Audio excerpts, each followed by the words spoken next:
Welcome to the Beyond Barriers podcast. If you're an ambitious woman who wants to dominate your career, then you are in the right place. This podcast is co-hosted by Nikki Barua, digital innovator, serial entrepreneur, author, and speaker, and Monica Marquez, ex-Googler, diversity expert, and senior corporate leader. From inspiring stories to cutting-edge strategies, you'll learn how to develop the skill set, mindset, and tool set to get future-ready fast and accelerate your success. Welcome to the Beyond Barriers Habits and Hacks Show. Thank you for listening in. We are truly grateful for your comments, your feedback, and your advocacy. Thanks to you, we are a highly rated show and our global community is growing rapidly. If you haven't subscribed yet, tell us what we can do to earn your support. And if you already have, please rate us because we love 5 stars. And if you've already done both, then please tell a friend about the show.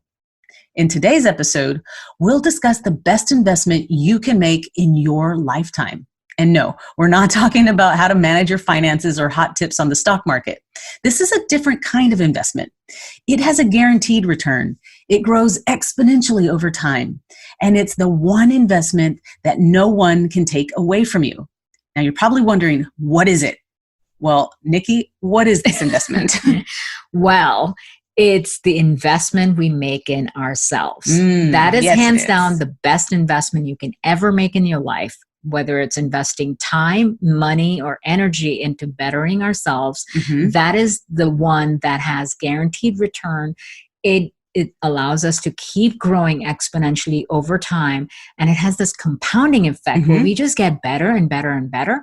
And it's the one thing literally no one can take away from you, right? Because your 401k might disappear because the economy, something goes wrong, or something you invested in the stock market might go bust.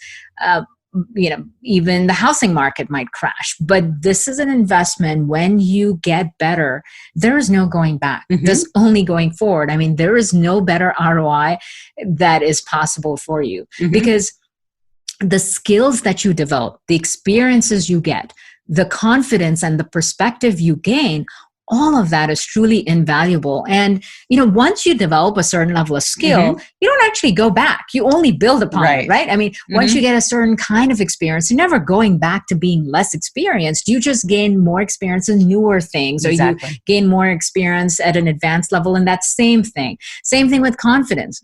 Once you get to a certain level of confidence and deep inner belief in yourself, you're not actually going back. You might feel less confident of some new things, but not in the same thing that you got it. So there's this additive effect where everything you gain is just building and building and building, and it's compounding. And it's literally what makes you who you are.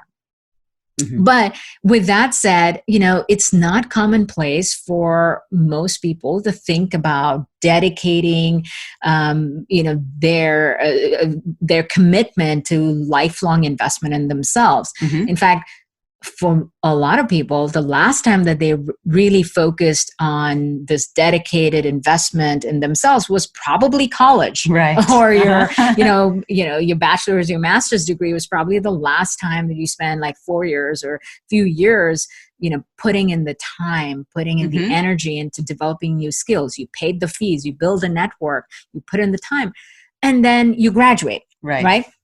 And then what happens? Then you think, okay, I'm done learning. I'm done. I graduated. You have all the answers. I have all the answers. Everything I needed to learn, I got it. Now I need to focus on earning back, what I spend time learning. So now it's time for me to go work and make a living and pay the bills and build my family. And I don't need to learn anymore. Now, of course, with that said, we all know there's continuing education. And yes, you'll go to the occasional seminar or conference or a little workshop here, or a little course there and that, whatnot.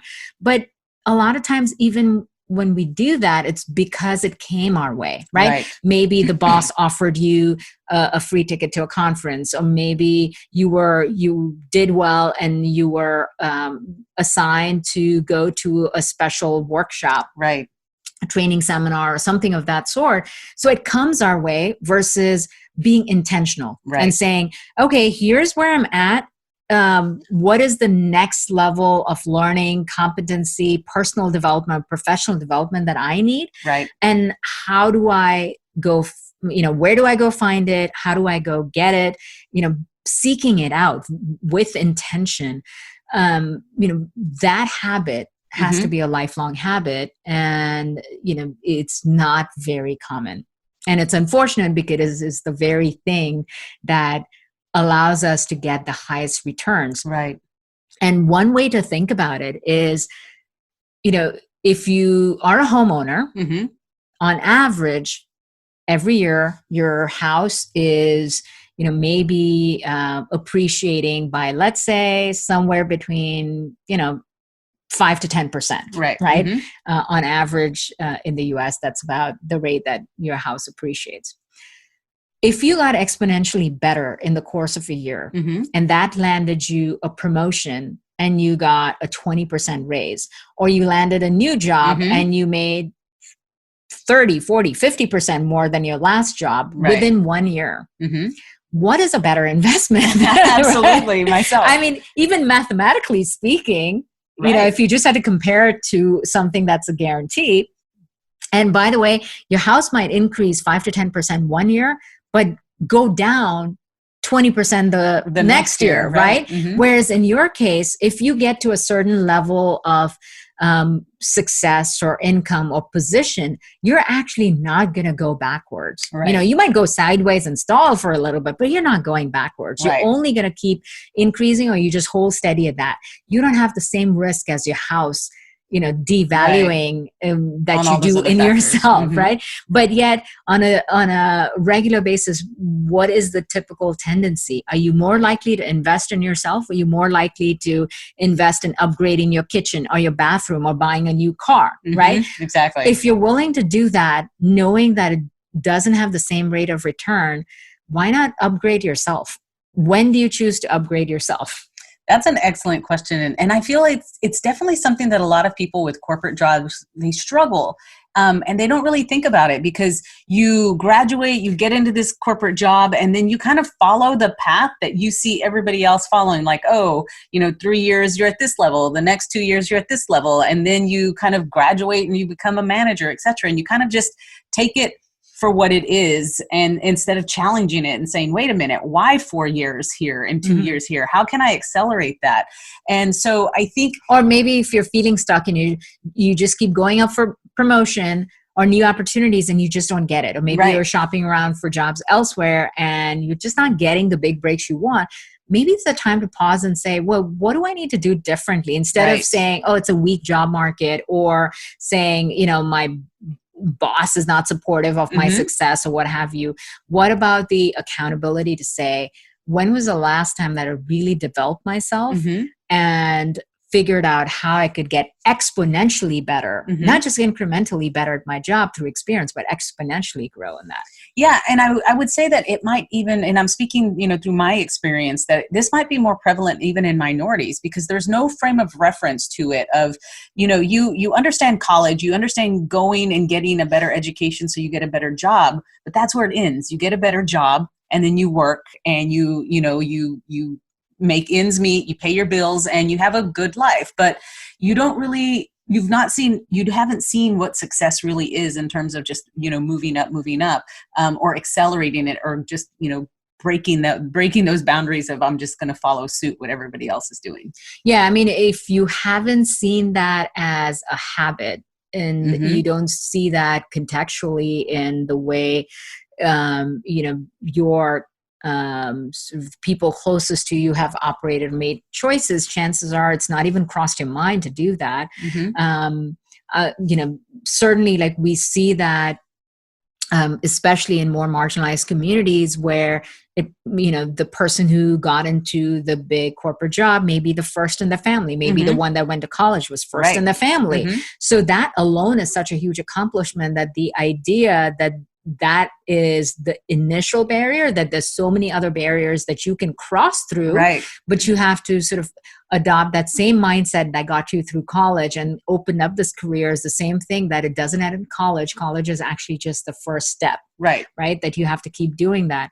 I also feel like, to some degree, self-worth plays a role here, because going back to the analogy of investing in your house, upgrading your kitchen, your bathroom, you know, if you owned sort of this ramshackle house that you weren't super proud of, it's what you had to deal with because it's, you know, what you have right now, versus a house you're super proud of. This is your dream home. You know, it's exactly the way you wanted it. It looks how you want it to look. Which one are you more likely to put more time, energy, and money into? The one that you're proud of, right? You want to, you know, you take something you're proud of. Maybe you know, tend to the lawn every week, or your garden, or, you know, you keep everything up to date versus letting things fall into disrepair.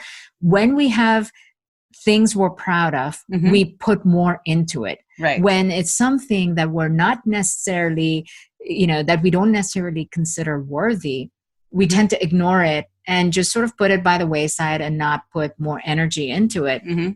So I feel like it's the same with ourselves. You know, if you don't believe you're worthy of deserving more, of investing more time, money, and energy into yourself, you know, if that self-worth is in the way, then you'll never put more into yourself. Whereas if you're already proud and confident and, you know, just really have a high sense of self-worth, you only want to get better.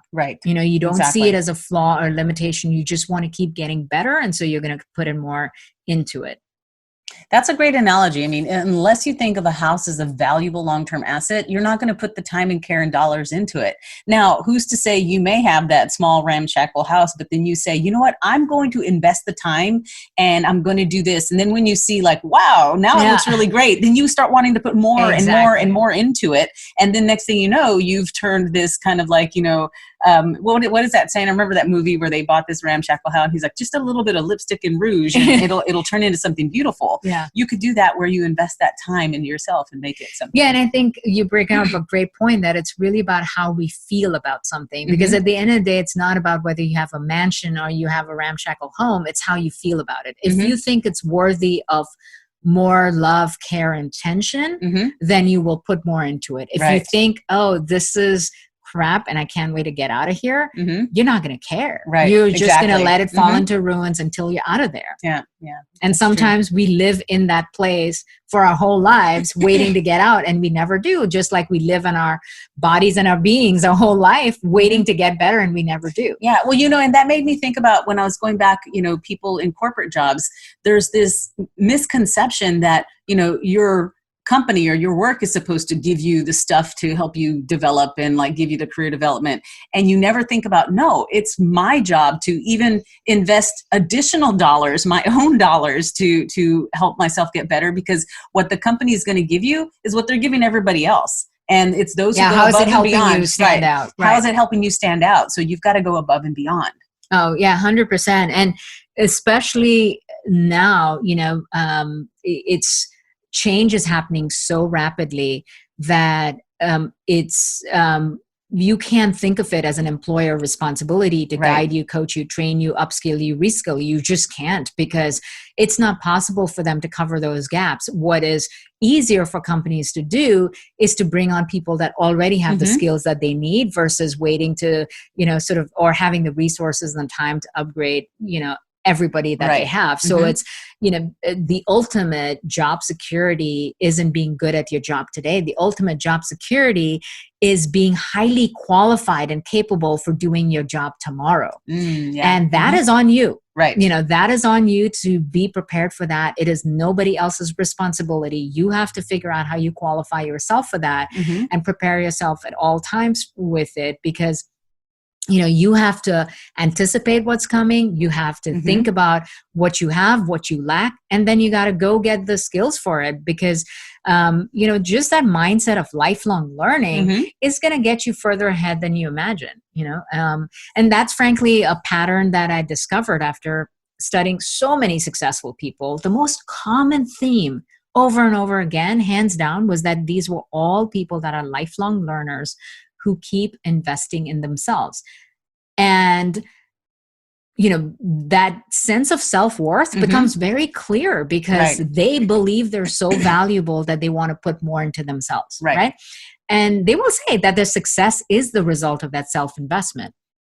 And the easiest way, if you aspire to be successful, the easiest way to be successful is find the people who you want to be like, do what they do. Right. Don't look at what they have. Look at what got them there, right? It's easier to look at what they have and say, oh, I want to be like this person because they are a C-suite executive, or they have $1 million paycheck, or they have this fancy home and a fancy car and all of this power and influence.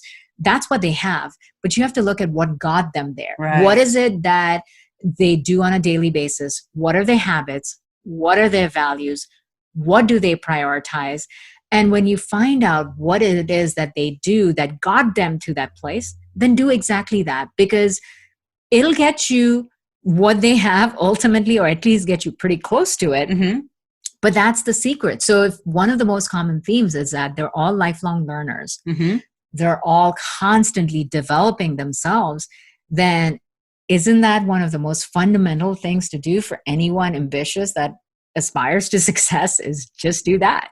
Yes, I mean, absolutely. I mean, over the years, as I gained more proximity to really successful people, that became abundantly clear that they continue to upskill themselves and uplevel themselves and learn and study and do all kinds of things to stay ahead of the game, which is so different from where I grew up, because we had this, perceived notion that you go to college, you go to school, and you get your job, and then you become successful. And because I didn't have that frame of reference of seeing what else happens after that, there was this kind of, you think, oh, that's the end. I hit that end goal. I crossed the finish line, and boom, I'm successful. But you realize as you start getting, proximate to all of these successful people, is that the learning never ends. Yes. And in order to stay successful, you've got to continuously learn. And that wasn't something that I knew when I started off really young. I thought there was this finish line and I got my degrees and boom, that was it. And absolutely not. Yeah, I mean, that was 100% the revelation for me as well, because, I graduated with 3 master's degrees, and I thought, oh, I have more education than I'll ever need. I have more education than the average. I'm all set for life. Until I got to know extremely successful people. And it was eye-opening for me to realize, wow, at the end of the day, they're just perpetual students. They never stop learning. They read a lot. They have coaches. They go to seminars. They, are constantly looking at ways to develop themselves. They welcome feedback on a daily basis to say, what can I do better? Like, how do I constantly self-improve? That was eye-opening to me, to think that not only are they perpetually growing in sort of more formal disciplines, if you will, like developing new skills and competencies, but also informally in their personalities, in their presence, learning new languages, or learning to public speak, or becoming better writers, becoming better leaders. It's constant. And it's intentional, and it's done with guidance. It's not just, let me read a book and hope to get better. It's done pretty much like formal education. There's a curriculum, there's a timeline, there's a teacher, and there's an end goal, and then there's growth coming from it. So that was fascinating to me, that even for me, much like you, I kind of had just assumed that at the end of all my formal academic education was the end of my formal learning process. And it was only 10 years later, when I gained proximity to a whole different environment, that I realized, whoa, this is what it really takes. This is why they keep going ahead, because everybody else stopped learning. And, in this day and age, it's even more important, because skills are becoming outdated 12 to 18 months, which means it doesn't matter what you learned or what you're an expert in. You're basically becoming outdated and irrelevant as we speak. So the thing to look at, and I would challenge everybody that's listening to this right now, is that look at your calendar for the week, and account for the amount of time you dedicated to your professional development, your self-development, whether that's working with a coach, whether that's taking an actual formal training course, whether it's developing a new skill, is it at least 5 to 10% of your total time of the week? And if it's not, you're actively getting left behind. Yes. Because things are moving too fast, and no employer, no government, nor college or university is responsible for your growth other than you. Absolutely. And you know what? That is why I'm so proud of our accelerator program cohort. Every single one of them invested in themselves. They enrolled in the program, they dedicated themselves, and they did the hard work, and then they successfully graduated. And then, through this program, they broke through barriers, and they've truly accelerated their results. And so they did exactly what we're talking about. They invested time on themselves. And these are all like working professionals. Absolutely. That aren't like straight out of college. Right. I mean, these are all successful leaders that went through a very rigorous 6-week accelerator. And they put in that 10, 15% extra time in themselves after a day's work. Yeah, I mean, it was honestly just such an honor seeing them go through this journey week after week, because on top of having responsibilities, professionally and personally, and in the midst of COVID and all of everything else going on, they played full out. They showed up prepared every single time. They gave their all to it. And, they kept up with, even though it was a very emotionally intense and demanding program, like nobody gave up. And, they dug deep and came through on the other side. And it was just absolutely awe-inspiring watching that journey, and seeing how committed they are to self-development, how committed they are to their own growth, and how willing they are to invest in themselves. And that's why, what was also fascinating was asking them, what is the one word that would describe your experience? And they all said the same thing. And the word was transformative. Yes. Right. And you can see it. That was exciting. You can totally see you could see them transforming from week to week to week. It was amazing. I mean, these are not the same individuals who started the program that were graduating the program. I mean, just in 6 weeks, the transformation that came through was absolutely awe-inspiring. So I'm super excited that, this coming week we're spotlighting our graduates and sharing their stories, because they are such an inspiration to people everywhere that think, I don't have enough time, I don't need more education, or I don't have any more energy to put in. These are all individuals that had so much going on in their personal lives and had so much responsibility and so much stress personally that they were carrying, and never compromise their commitment. I mean, they just went through it and were just shining stars. So if you are listening to this and if you follow us on social media, please take a moment to congratulate our graduates on their transformation. They are so deserving of it. Yes, they absolutely are. So that's the lesson for everyone. Who you are today doesn't define who you can be tomorrow. You can get anywhere you want, achieve anything that you desire. All you have to do is make yourself the best investment. So go out there and bet on yourself. You are absolutely worth it. Visit itambeyondbarriers.com, where you will find show notes and links to all of the resources in this episode. Thanks for listening. There are thousands of podcasts out there, and we are so grateful that you've chosen to listen to ours. Visit itambeyondbarriers.com, where you'll find show notes and links to all the resources referenced in this episode. And be sure to take the quiz on the website. Your score will tell you where you are, what helps you gain momentum, and what holds you back. You'll also get a free guide with cutting-edge career strategies. We'd also love to hear from you.